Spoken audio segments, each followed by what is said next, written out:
तो दोस्तों आज हम लोग पढ़ेंगे वायुमंडल के बारे में। वायुमंडल आता है पर्यावरण के अंतर्गत। पर्यावरण जिसको कि हम सब अंग्रेजी में बोलते हैं इन्विरोनमेंट, और यह आया है फ्रेंच शब्द इन्विरॉन से, जिसका अर्थ होता है चारों ओर। चारों ओर। ठीक है दोस्तों, जीवों के चारों ओर स्थित वस्तुओं का घेरा ही पर्यावरण है। जीवों के चारों ओर, ठीक है ना। जैसे कि हम जो खड़े होते हैं या कहीं कोई भी हो, किसी भी चीज़ के चारों तरफ का जो भाग होता है उसी को हमसे बोल देते हैं पर्यावरण।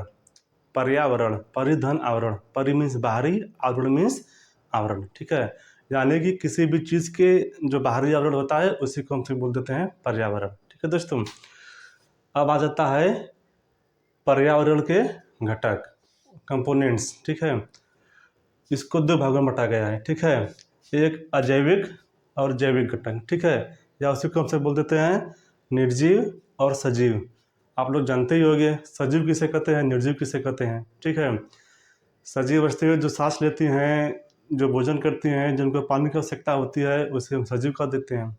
और निर्जीव, जिसको न तो भोजन चाहिए, न पानी चाहिए, न हवा चाहिए, न कुछ चाहिए, उसी को हमसे बोल देते हैं निर्जीव। ठीक है, तो जो अजैविक घटक है उसको भी हम सब दो भागों में बांटे हैं। ठीक है, एक है प्राकृतिक घटक। प्राकृतिक घटक यानी कि जो प्रकृति द्वारा निर्मित। ठीक है, जिसको प्रकृति ने बनाई है उसी को हम सब बोलते हैं प्राकृतिक घटक। जैसे आपका नदी है, नदी कौन बनाया है? प्रकृति ने बनाया है। पहाड़ हो गया, पेड़ पौधे हो गए। ठीक है, आपका स्थल है, जो आपका वायु है। ठीक है, यानी कि कोई भी चीज़ जो कि प्राकृतिक रूप से हो। ठीक है, महासागर है, समुद्र है, जो भी है। ठीक है, सब प्राकृतिक के अंदर आता है। और जो कृत्रिम क्या होता है, जिसको कि मनुष्य बनाए हैं, जिसको कि हम सब बनाए हैं। ठीक है, जैसे कि आपका मोबाइल है, आपका कैमरा है। ठीक है, आपका ट्राइपॉड है, आपका पेन, टीवी, कैमरा, ट्यूबलाइट, जो भी है। ठीक है, यानी कि हर वह चीज़, जैसे गाड़ी है आपका, कोई भी गाड़ी हो, यानी कि हर एक चीज़ जो कि मनुष्य बनाया है उसी को हम कह देते हैं कृत्रिम वस्तुएं। ठीक है, और आपका इसका जो नेक्स्ट पार्ट है, अभी आपने पढ़ा अजैविक घटक, अब हम तक पढ़ेंगे जैविक घटक के बारे में। तो दोस्तों अब हम लोग देखेंगे पर्यावरण का जैविक घटक। ठीक है, इसको हम लोग तीन भागों में बांटते हैं, उत्पादक, उपभोक्ता और अपघटक। ठीक है, तो जो फर्स्ट आपका है उत्पादक, उसके बारे में हम सब देखेंगे। ठीक है, वे सभी जीव जो प्रकाश संश्लेषण के द्वारा स्वयं भोजन बनाते हैं उसी को हम सब कह देते हैं उत्पादक। यानी कि वे सभी जीव जो कि प्रकाश संश्लेषण के द्वारा स्वयं भोजन बनाते हैं उसी को हम सब कह देते हैं उत्पादक। ठीक है, जैसे कि आपके हरे पौधे हो गए, नीलहरित शैवाल हो गई। ठीक है, जिसको कि हम सब नीलहरित शैवाल, जिसको कि हम सब काई भी बोल देते हैं। ठीक है दोस्तों, अच्छा ये बताओ कि जो प्रकाश संश्लेषण क्या होता है? ठीक है, प्रकाश संश्लेषण जब पेड़ पौधे सूर्य के प्रकाश की उपस्थिति में अपना भोजन स्वयं बनाते हैं तो उसी को हम सब कह देते हैं प्रकाश संश्लेषण। ठीक है, तो जो हरे पौधे हैं, ठीक है ना, वो सब क्या हो जाते हैं उत्पादक, यानी कि वे उत्पादन करते हैं। ठीक है, सर्वप्रथम वही लोग उत्पादन करते हैं किसी भी चीज़ का। ठीक है, और जब भी जैसे कि आप लोग कुछ खाते हो ना, ठीक है, गेहूँ चावल या जो भी हो, सब्जी वगैरह, ठीक है, वो सब क्या होता है, वे सब उत्पादक ही होते हैं। ठीक है ना। अब आपकी सेकंड आता है उपभोक्ता। उपभोक्ता कौन होता है? उपभोक्ता होते हैं हम लोग। ठीक है ना, जैसे कि देखो, वे जीव जो अपना भोजन दूसरे जीवों से प्राप्त करते हैं। ठीक है, हम लोग हैं, हम लोग क्या करते हैं, हम लोग अपना भोजन किसी अन्य जगह से लेते हैं। जैसे कि जो आपकी सब्जी हो गई, पालक, भिंडी, लौकी वगैरह जो भी हो। ठीक है, आपके चावल, गेहूँ, ये सब जो अनाज हैं, ठीक है, जब उत्पादक वे सब जब बन जाते हैं तो हम सब उसको खाते हैं, उसका सर्व करते हैं। ठीक है, तो हम सब क्या हो जाएंगे, उपभोक्ता हो जाएंगे, जैसे जानवर और मनुष्य। ठीक है, जो जानवर भी होते हैं वे सब भी क्या होते हैं, वे सब भी उपभोक्ता ही होते हैं, ठीक है। जैसे कि जानवर क्या खाते हैं, वो भी तो अपना भूसा वगैरह खाते हैं, सूखे होते हैं, या फिर जो हरा चारा होता है वह भी तो वो सब खाते हैं। तो जो सबसे पहले वह जब नेचर से बना, ठीक है, जब उस पर हाँ सूर्य का प्रकाश गया, हवा गया, पानी गया, तब वे सब जो प्रकाश संश्लेषण की तरह जब खुद बने तो वो हो गया उत्पादक।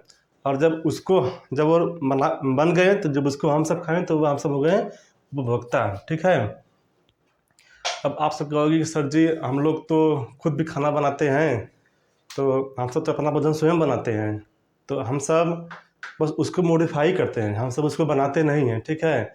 आप लोग बाज़ार से जो भी सब्जी लाए, जो भी दाल लाए, ठीक है, आप उसमें मिर्च मसाला डाल करके क्या करते हो, बस उसका टेस्ट बदलते हो, ठीक है। आप दाल खुद नहीं बनाते हो, दाल पेड़ों से बनता है, ठीक है, पौधों से बनता है। आप लौकी नहीं बनाते हो, लौकी नेचर से बनता है, ठीक है। बस आप लौकी लेकर के आए तो बस उसको आपने पकाया, ठीक है, बस उसको मॉडिफाई किया। अब आपका अगला है अपघटक। अपघटक क्या होते हैं, वे जीव जो अपना भोजन मृत जीवों से प्राप्त करते हैं। वे जीव जो अपना भोजन मृत जीवों से प्राप्त करते हैं, यानी कि मृत जीवों से वे अपना भोजन प्राप्त करते हैं, ठीक है। उसी को हम लोग कह देते हैं अपघटक। जैसे कि आपका गिद्ध, केचुआ, बाज इत्यादि ये सब जो है ना, ये सब क्या करते हैं, जब कोई चीज़ जैसे कोई जानवर मृत हो गया, मर गया, तो आप लोग उसको फेंक देते हो, तो उसके ऊपर जो और है ना, ये सब जो गिद्ध है ये सब जो है उसको अपघटित कर देते हैं।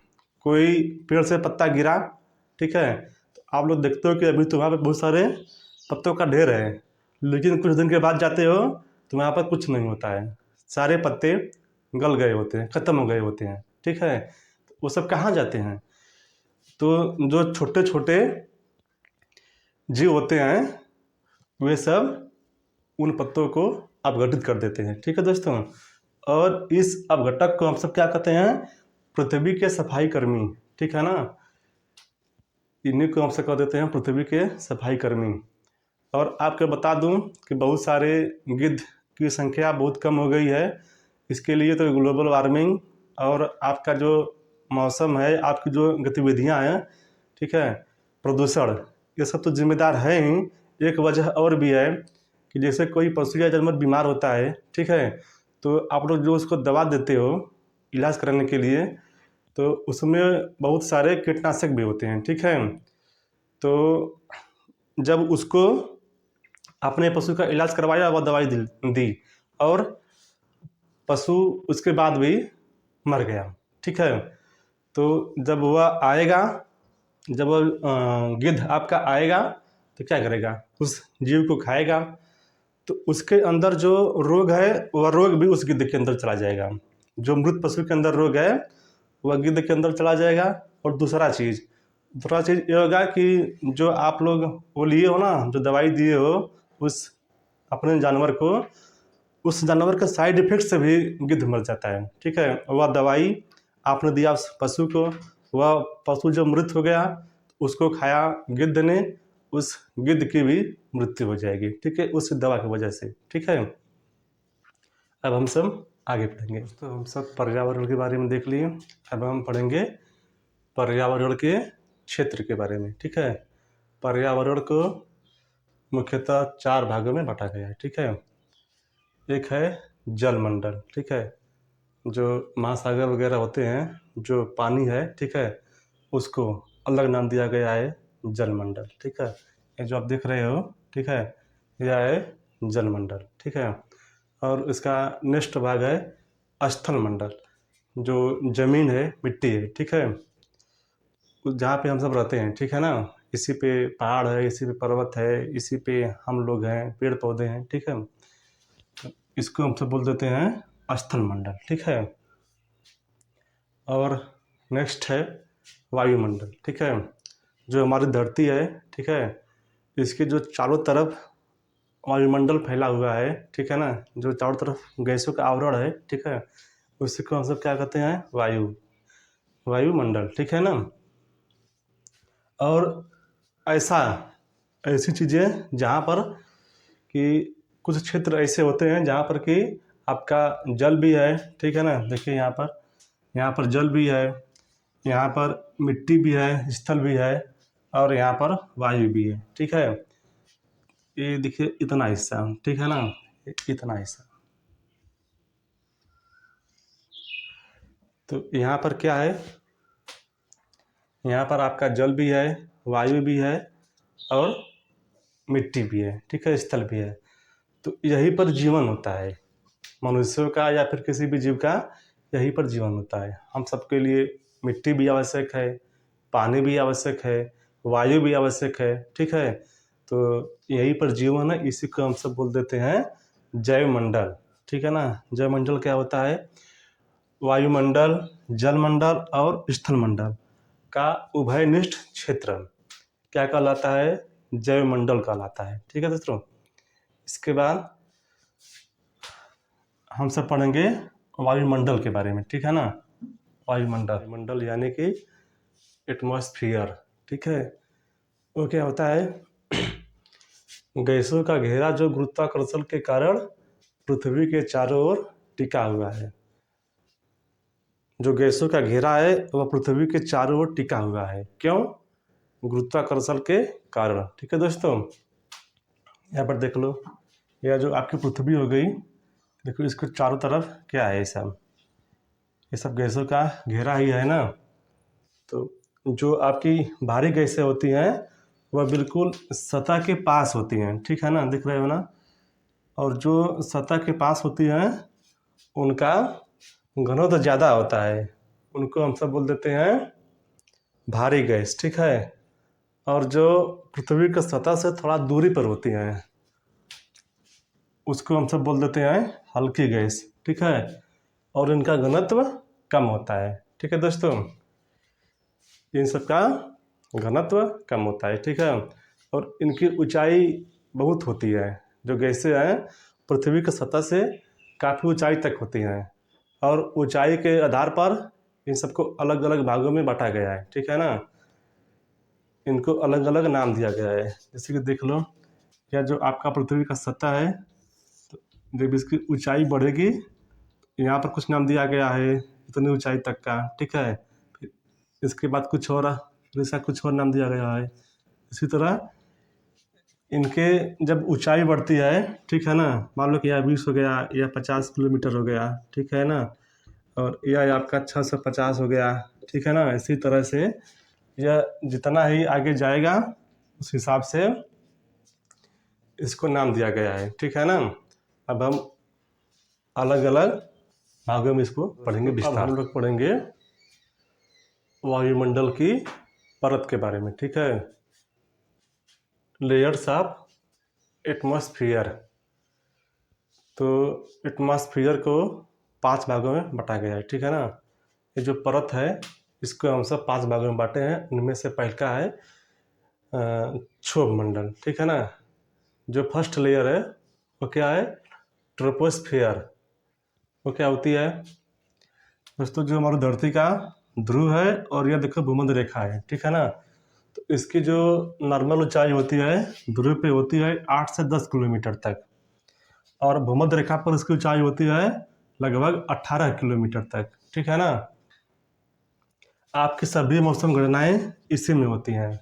जो आपका चक्रवात आता है, तूफान आता है, आंधी आती है, वर्षा होती है, ठीक है ना, सब इसी में होता है, ठीक है ना। देखो यहाँ पर आपका जो हवा है, जानते हो कि हवा में नमी होती है, तो जब हवा गर्म होकर ऊपर उठती है तो वह ऊपर ऊपर बादल बनेगा, और फिर यह जो बादल है उससे वर्षा हो जाएगी। भाप का पानी में बदलना क्या कहलाता है, संघनन, यानी कि इसमें संघनन की घटनाएं भी होती हैं, ठीक है ना। और क्या होता है इसके बारे में और भी देख लो। इसमें इसकी जो औसत ऊंचाई होती है वह होती है 13 से 14 किलोमीटर तक, ठीक है दोस्तों। जो आपका क्षोभ मंडल की औसत ऊंचाई, यहाँ आप देखो, यहाँ पर हो गया 18 किलोमीटर, और यहाँ पर कितना हो गया 8 किलोमीटर, देख लो 18 प्लस 8, ठीक है ना। इसका औसत निकालो, 18 8 26, 26/2 यानी कितना गया 13, ठीक है ना। और अगर इसको जोड़ोगे तो 18 और 10 28, 28/2 14, ठीक है ना। तो इसका जो औसत ऊंचाई कितना होता है 13 से 14 किलोमीटर तक, ठीक है दोस्तों। और इसके बारे में और भी जान लो, यह वायुमंडल की सबसे निचली परत होती है, ठीक है ना। जो हमारी धरती है इसकी जो सतह है यह बिल्कुल सतह से बिल्कुल पास वाली परत होती है, जिसमें कि हम सब रहते हैं, ठीक है ना। जो हमारे पेड़ पौधे होते हैं, हम सब, हमारे मकान, हमारे घर, हमारे जो भी ऊंची ऊंची बिल्डिंग जो भी होता है, ठीक है ना, हम सब इसी में करते हैं। हम सब किस में रहते हैं, क्षोभ मंडल में रहते हैं, ठीक है ना। सभी मौसमी घटनाएं इसी में होती हैं। और ऊंचाई के साथ साथ तापमान घटता है, ठीक है ना। जब हम धरती की सतह से ऊपर जाएंगे तो ऊंचाई के साथ साथ तापमान में कमी हो जाएगी, ठीक है ना। और देखो देखो यहाँ पर देखो, आपकी हाइट जितनी अधिक होगी तो उसका टेम्परेचर उतना ही कम होगा, ठीक है ना। और भूमध्य रेखा पे क्या होती है, यहाँ पर देखो, भूमध्य रेखा पे तापमान अधिक होता है, ठीक है ना। जो आपका तापमान होता है, टेम्परेचर होता है, वो अधिक होता है। इसकी वजह से जो गैसें हैं, गैसें फैलती हैं, ठीक है ना। गैसें फैलती हैं। जब आप लोग किसी बर्तन में पानी गर्म करते हो तो बाद में वह बर्तन से बाहर क्यों बहता है, जब उसका तापमान अधिक होता है तो उसके अणु दूर दूर हो जाते हैं और वह काफ़ी जगह छेकता है और वह बाद में बर्तन से बाहर भी गिर जाता है, ठीक है ना। तो जब इसका तापमान अधिक होगा तो गैसें फैलती हैं, ठीक है ना। और ध्रुव पे क्या होगा, जब उसका तापमान कम होगा, ठीक है ना। ध्रुवों पर पूरे वर्ष भर बर्फ ही जमी रहती है, आपको तो पता ही है, ठीक है ना। तो वहाँ का तापमान बहुत नीचे होता है, ठीक है ना। कहीं कहीं तो माइनस में भी होता है, ठीक है ना। तो जब वहाँ पर तापमान कम रहेगा तो जो गैसें हैं वे सिकुड़ती हैं, ठीक है ना। जब आप लोग पानी को फ्रिज में रखते हो तो जम जाता है, ठीक है ना। क्यों जमता है, जैसे ही पानी फ्रिज में गया तो वहाँ का तापमान कम हो गया, और जब तापमान कम हुआ तो उसके अणु पास पास आ जाते हैं और वहाँ पे वह जम जाता है, ठीक है ना। और एक चीज़ देख लो, सामान्य ह्रास दर, ये क्या होता है, जो आपका सामान्य ह्रास दर होता है, यह अगर आप धरती के सतह से 165 मीटर ऊपर जाओगे तो 1 डिग्री सेंटीग्रेड कम हो जाएगा, ठीक है ना। मान लो कि अभी धरती का तापमान कितना है, मान लो कि अभी तापमान आपका है 37 डिग्री सेंटीग्रेड, ठीक है ना। तो जब आप 165 मीटर ऊपर जाओगे तो यह कितना हो जाएगा, तब यह हो जाएगा आपका 36 डिग्री सेंटीग्रेड, ठीक है ना। इसी तरह जब आप धरती की सतह से 1 किलोमीटर ऊपर जाओगे, पूरा 1 किलोमीटर, तब आपका जो तापमान है वह हो जाएगा 6.5 डिग्री सेंटीग्रेड कम हो जाएगा, ठीक है ना। वह कम होगा, कितना होगा, 6.5 डिग्री सेंटीग्रेड, ठीक है ना। अब हम सब सेकंड पढ़ेंगे, ठीक है ना। जो आपके एटमॉस्फेयर की जो सेकंड लेयर है, अब हम सब उसको पढ़ेंगे। तापमंडल जिसको बोलते हैं स्ट्रेटोस्फेयर, ठीक है। इसकी औसत ऊंचाई होती है दोस्तों 18 से 50 किलोमीटर। यहाँ पर देखो दोस्तों, जो आपका क्षोभ मंडल है यह थी 18 किलोमीटर तक, ठीक है। इसके ठीक ऊपर 50 किलोमीटर तक, यानी कि 18 किलोमीटर से 50 किलोमीटर के बीच में क्या पाई जाती है, संताप मंडल, ठीक है। और उसी में 20 से 25 किलोमीटर के बीच में पाई जाती है ओजोन परत, जो कि हमारे लिए बहुत ही उपयोगी है, ठीक है ना। देखो, ओजोन परत पाई जाती है, ठीक है। और यह क्या करती है, यह परावैंगनिक किरणों से हमारी रक्षा करती है, ठीक है ना। जब सूर्य की किरणें आती हैं तो उसमें क्या होता है, उसमें बहुत सारी परावैंगनिक किरणें भी होती हैं, ठीक है। तो जब वो आती हैं तो इससे टकरा करके फिर वापस हो जाती हैं, ठीक है। लेकिन आजकल प्रदूषण की वजह से इसका भी लगातार क्षय हो रहा है, ठीक है दोस्तों। और देखो, इसमें कोई भी मौसमी घटनाएं नहीं होती हैं, ठीक है ना। जो तापमंडल है इसमें कोई भी मौसमी घटनाएं नहीं होती हैं। क्यों? क्योंकि यहाँ पे इसका तापमान अधिक होता है, ठीक है ना। जब इसका तापमान अधिक रहेगा तो वहाँ पर संघनन नहीं होगा। जब संघनन नहीं होगा तो बादल नहीं बनेंगे। जब बादल नहीं बनेंगे तो वर्षा नहीं होगी, ठीक है ना। यानी कि इसमें कोई भी मौसमी घटनाएं नहीं होती हैं। और जब इसमें कोई मौसमी घटनाएं नहीं होती हैं तो यह जो क्षेत्र होता है यह हवाई जहाज़ के लिए बहुत ही अच्छा होता है, ठीक है ना। तो जो हमारे हवाई जहाज़ होते हैं, जो पैसेंजर प्लेन होते हैं, इसी में उड़ाए जाते हैं, ठीक है, ताकि कोई भी घटना कम से कम घट सके। और देख लो, अब हम सब पढ़ेंगे इसके ऊपर का जो लेयर होता है, थर्ड लेयर, ठीक है ना, मध्यमंडल, जिसको हम सब बोल देते हैं मेसोस्फीयर, ठीक है। इसकी जो हाइट होती है वह होती है 50 किलोमीटर से 80 किलोमीटर की बीच की दूरी, ठीक है। यानी कि जो हम धरती की सतह से ऊपर जाएंगे तो यहाँ पर जो 50 किलोमीटर से 80 किलोमीटर के बीच की दूरी है वही क्या कहलाती है? वही कहलाती है मध्यमंडल, ठीक है। इसमें धूल के कण नहीं पाए जाते हैं। इसमें जो होता है दोस्तों ना, धूल के कण नहीं पाए जाते हैं। और इसका जो तापमान होता है वह होता है -100 डिग्री सेंटीग्रेड, ठीक है ना। इसमें एक चीज़ और होती है, देखो, जो सूर्य की किरणें होती हैं सीधे निकल जाती हैं। देखो दोस्तों, यहाँ पर तो कुछ धूल के कण पाए नहीं जा रहे हैं, ठीक है, कि किरणें आएंगी तो इससे टकरा जाती हैं, ठीक है ना, प्रसारित हो जाती हैं। लेकिन जब इसमें धूल का कण ही नहीं है तो यह सीधे आएगी और सीधे निकल जाएगी, ठीक है ना। उसके बाद यह वायुमंडल की सबसे ठंडी परत है, ठीक है ना, सबसे ठंडी परत।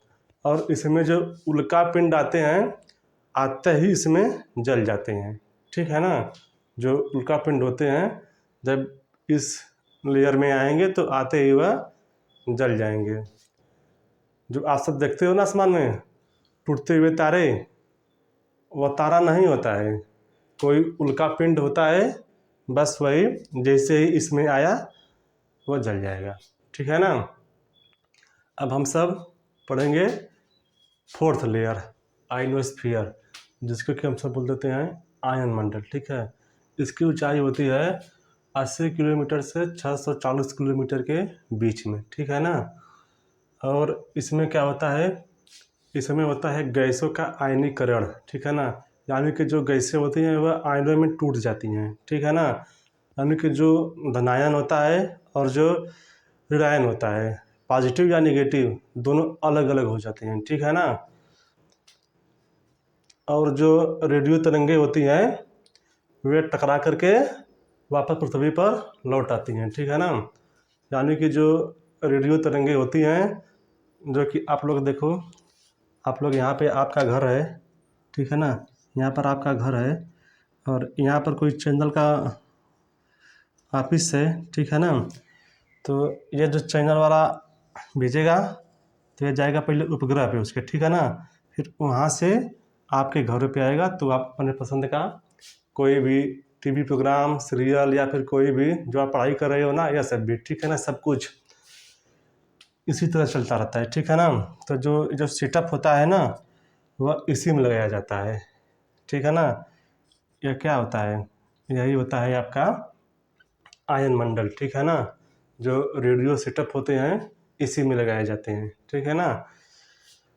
अब हम सब पढ़ेंगे आयन मंडल के बाद ऊपर जो होता है आपका लास्ट बहिर्मंडल, ठीक है ना।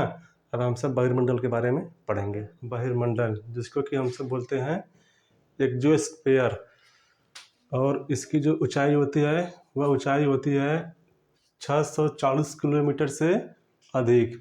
और उसकी उच्चतम हाइट तो कहीं कहीं 1000 से अधिक भी दिया है, कहीं कहीं तो वह 22,000 से भी अधिक दिया हुआ है, ठीक है ना। तो अलग अलग बुक में अलग अलग दिया है, लेकिन ये एनसीईआरटी इसको मानता है 1000 से अधिक किलोमीटर, ठीक है ना। और यह वायुमंडल की सबसे बाहरी परत है, ठीक है ना। यह वायुमंडल की सबसे बाहरी परत है और इसी में कृत्रिम उपग्रह भी लगाए जाते हैं। जो हमारे कृत्रिम उपग्रह होते हैं वह कहाँ लगाए जाते हैं, वह इसी में लगाए जाते हैं, ठीक है दोस्तों। और जब हम ज़मीन से करीब 100 किलोमीटर के ऊपर जाते हैं, ठीक है ना, करीब आयन मंडल में, तो यहाँ पे लगभग 100 किलोमीटर पे एक रेखा पाई जाती है। मतलब हम सब बस उसको बोल देते हैं, उसका कोई वो नहीं होता है, मतलब वहाँ पर वो दिखाई नहीं देती हैं, लेकिन हम समझने के लिए बस उसको मान लेते हैं। इसका नाम है, जो रेखा है उसका नाम है करमर रेखा। उसका क्या नाम है मित्रों, उसका नाम है करमन रेखा, ठीक है ना। तो वहाँ पर जो ग्रेविटी होती है 0, ठीक है ना, 0 kg, ठीक है ना। वहाँ पर जब हम सब या कोई भी जाएगा तो वहाँ पर जो ग्रेविटी होती है, गुरुत्वाकर्षण, वह हो जाता है 0 किलोमीटर, ठीक है।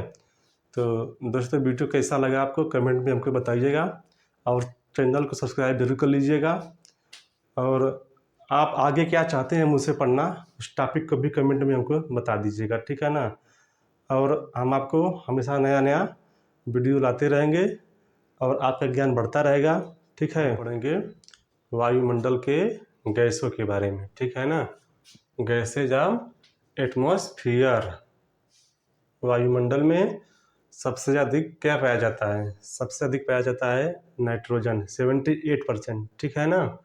और इसके बाद सेकंड नंबर पे आता है आपका ऑक्सीजन 21%, आर्गन 0.93% और CO2 यानी कि कार्बन डाइऑक्साइड यह पाया जाता है 0.03%। और अक्रिय गैसें क्या होती हैं, जो वायुमंडल में फ्री होती हैं, स्वतंत्र अवस्था में होती हैं, ठीक है ना। उसी को हम बोल देते हैं अक्रिय गैसें, यानी कि ये किसी भी क्रिया में भाग नहीं लेती हैं, निष्क्रिय होती हैं। वे गैसें कौन कौन सी हैं, वे गैसें हैं आर्गन, हीलियम, नियान, क्रिप्टॉन, जिनान और रेडान, ठीक है ना। ये गैसें किसी भी अभिक्रिया में भाग नहीं लेती हैं।